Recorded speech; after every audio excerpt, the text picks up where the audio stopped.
through it like water. You know, we've got what we got on at the moment, 450 baconers. I think there's about 1,200 wieners.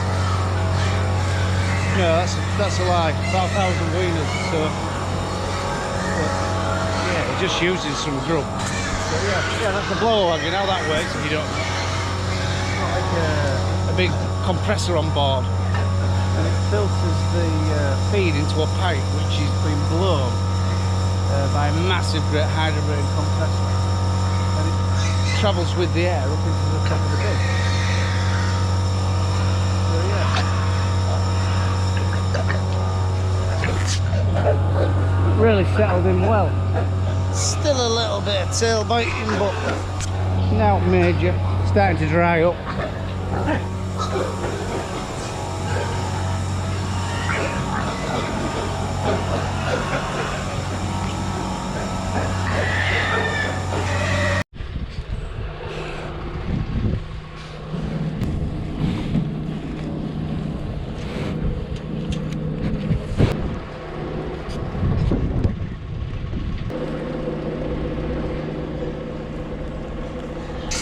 Got a bit of a project coming up in New Year. In fact, we're going to start it near on straight away. These sheds, obviously you've seen us working in that shed with cattle, but this shed as well will Dad will want it emptying as soon as we get into New Year, and he'll start picking a few stock cattle up for going out to grasses. So we want to put a bit of an apron on here so feeders don't get so wet, and also we put a bit of a lean-to. There was just a little bit of a scruffy area, so last year we put a lean-to. Well, it ain't really a lean-to, I don't know what we call it really. This bit of a shed in between these two sheds anyway. And what we want to do, we want to rig it so, make a cattle race and a crush in it. So if we ever want to worm them or do out with them or check tags or anything like that, with somewhere safe to run them. Bit of an holding area, so we can open, say if we're getting cattle out of there, we can open that gate, let them in here, rush them round back into an holding area here, and then down a bit of a race with a crush there. So first job what we're going to do, we're going to clear it out, and God, there's some junk. We're guilty of saving junk, us lot, terribly guilty of junk. Well, there's a pallet load of just MIG weld regulators there. Well, no one will ever use. We'll just end up scrapping them. Actually, I've got a job for that. Sometimes, some things I forget I have. So, yeah, so anyway, first job's clear all this out, get rid of the drill. And then we know what area we've got to work with and what we're going to do. We need it so it's going to be fairly easy to muck out though, and a good holding area. Say if Dad buys some cattle and they come late on a Friday night, late on a night, you don't matter what night, after a market.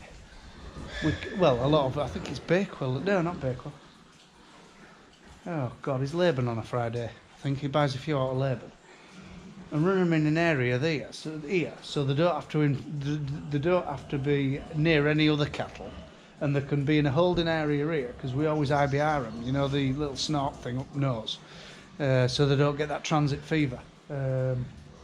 It's like pneumonia. It's a pneumonia type thing, and we've lost them in past. And religiously, we as soon as they come, we snort them up nose with a drug what stops transit fever or IBR. So, but yeah, a little project we've got. Yeah, what we'll do, we'll put some pillars down here and a bit of a race into this corner so we can hold them here, and then run them down a race down back wall, down that wall into a crush. You know, rig it up properly like. Because me and my Dad have had a bit of a discussion over Christmas there. I know everybody seems to be going out to suckler herd, but suckler cows and beef sort of, the meat industry seems to be a naughty word at the moment. Oh, beef is terrible for the climate, but I don't know. people seem to be going out of them because of the price of food and one thing and another, and cow eats that much that it's the struggle to make it pay. But I've sort of a bit of a backward step and go oldie worldy breeds, your Herefords, your Angus, or an Angus Hereford cross. In America they call it a black baldy, and they're running out in all terrains. Hot summers, which they can stand. Cold winters, what they can stand. And I sometimes wonder, why aren't we doing this? You know, they can fatten off grass. We've got a lot of sand land near my dad's farm, what we could probably strip graze and keep moving a fence onto some kind of cover crops. So that's another idea. You know, whether we do, whether we don't, I need to have a word with a couple of fellas, real knowledgeable fellas among the cattle, and see what they think about my idea before I jump in feet first. Talk is, when we do get organised, we're going to buy 20 heifers and a bull to get us go. Anyway, I'll tell them my idea, and they'll either say, "You're talking shit, Richard. You know, you want to do it a different way," or they'll say, truthfully say, "That's a good idea, crack on." You know, I mean, my dad's a big lady. He says, "Oh no, I don't want to." Well, I told him my idea. I ain't saying much at the moment until I've had a word with them lots. But he doesn't agree with it. He thinks, "Oh, get some limmies. Get some limmies," but he likes looking at real nice cattle. I ain't bothered as long as they pay at the end of the day.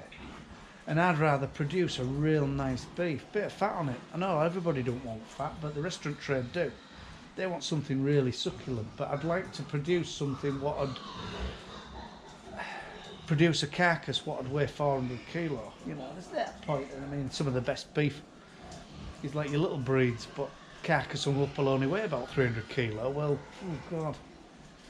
Yes, it ain't eaten as much, but it won't come to as much. So I don't know. I don't know what my plan is really, but I mean, job's changing. I think agriculture's changing, and I think in the next 5 years it'll change fast. I think we're lack of staff, lack of inputs, expensive inputs, lack of bloody profit might change a few people's views. I mean, you can't just go on willy-nilly doing the same thing if it ain't really paying. And I mean, these bullocks here, I'm not saying they'll make a little bit, but they won't make a fortune. Yeah, it's not the price we pay for some of these star bullocks. You think, Christ almighty, they want to be a good trade when they go back. But I look in this yard, right, we're going about breeds and one thing or another. Right, just go around them, and which do you think's best?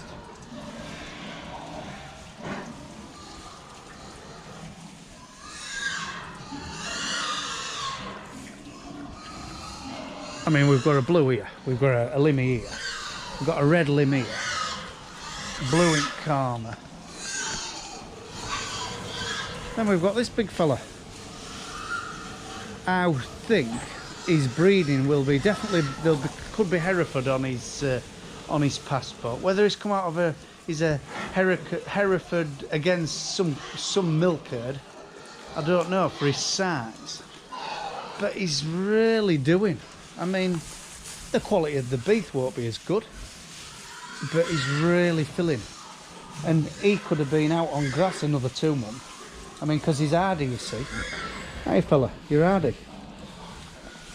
But he's really putting some beef on. So I think that bugger will be a profit maker. Where some at Limmies, they were 200 quid more to buy. They've had exactly the same grub. And will they make 200 quid more than him when they're finished? Because he will be a weighty sod. So plan is now, what we're going to do, we're going to really give them some,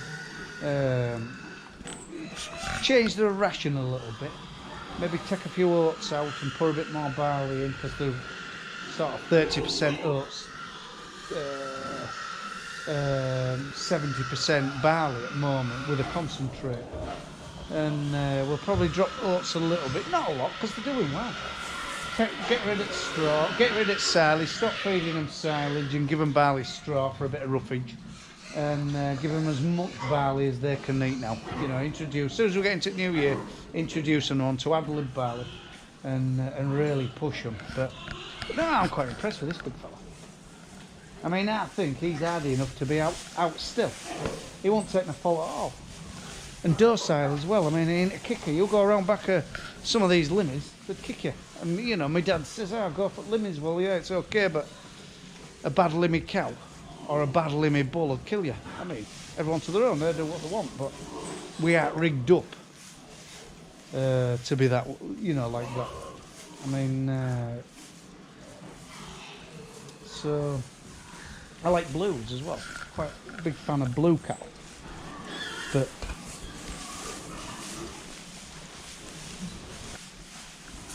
I've never been really interested in cattle. I mean, I've always been busy with machinery. I mean, that's fallen on its arse a little bit lately. Since this COVID, I haven't been to sales or lost a bit of interest. To be fair, I was becoming a busy fool, actually.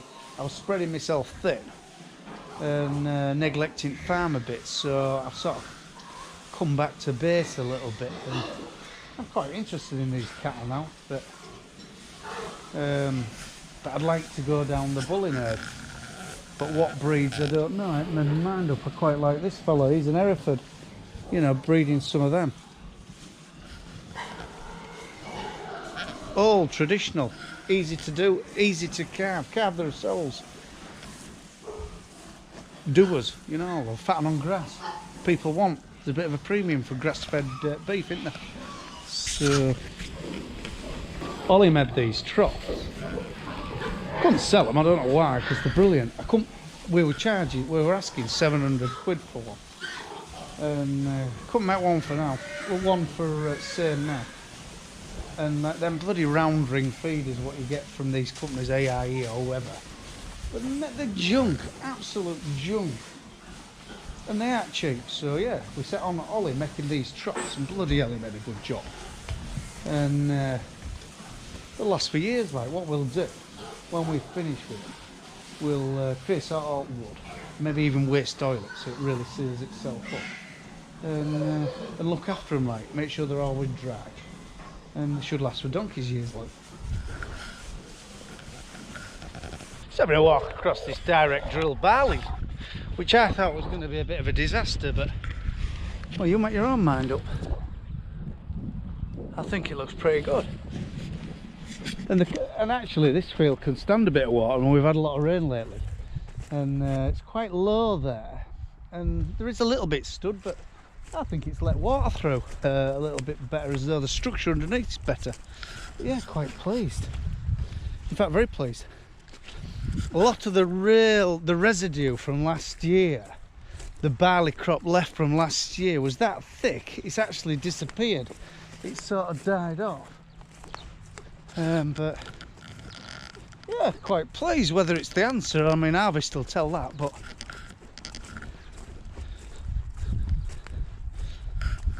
yeah, looks good. See, that's a bit of residue from last year. You know, that's been a head of barley, and there was some laid patches. There's a lot grown, but a lot of it's just sort of moulded down and died. So. But yeah, I think this will be a good crop, to be honest. Morning, it's